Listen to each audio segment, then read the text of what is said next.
One of the last poems we're going to discuss in detail is Whitman's O Me, O Life.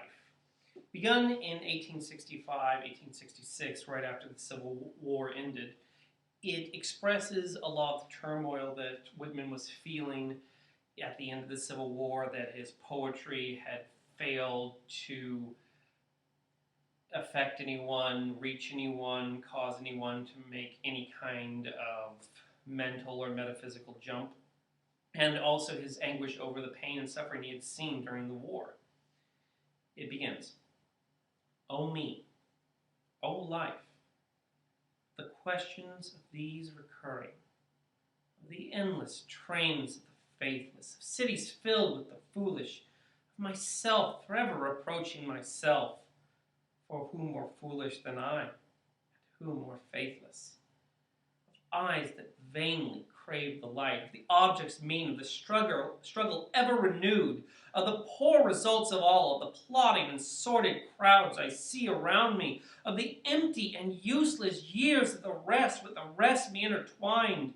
The question, O me, so sad recurring, what good amid these, O me, O life? Answer,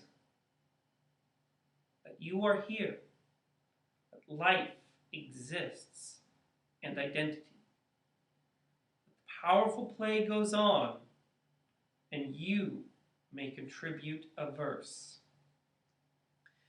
So certainly in the first section we see his pain and suffering at him feeling his life has gone nowhere. He has done nothing. He has affected no one, changed no one, which is rather odd for a man who many soldiers during the Civil War viewed as their only comfort as they lied in bed, hospital beds, being wounded from battle. He was actually an obscenely popular man in the hospital wards, as he was a bright light for many of these soldiers. But for one reason or another, Whitman is not seeing these in himself. He's seeing eyes that vainly crave the light, of objects around him being mean, being base, being low, being unspectacular, of the struggle ever renewed, that he is constantly trying over and over and over again to get this book published, to make it popular, to make it have an impact, and it seems that it doesn't constantly.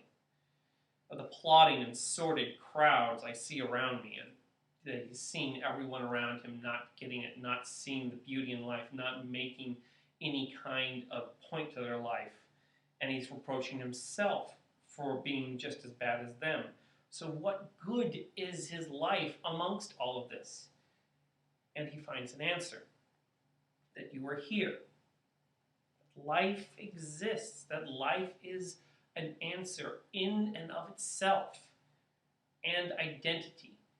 That once again he returns to the idea that in America, in the America he envisions, the individual, the one with a singular identity, is supreme, and that this whole country has been designed to cherish, to foster and protect that individual sense that he so loves and cherishes.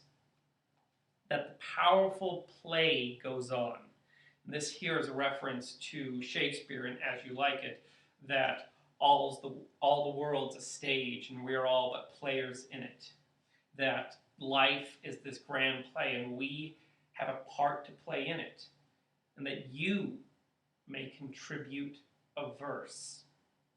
That you are a part of this play that the universe has set up, and you have a part to play in it. And it may not be a big part, it may not be a part that you think is relevant in your particular moment, but it is an important part, because take one thing out and the whole thing falls apart, he is saying.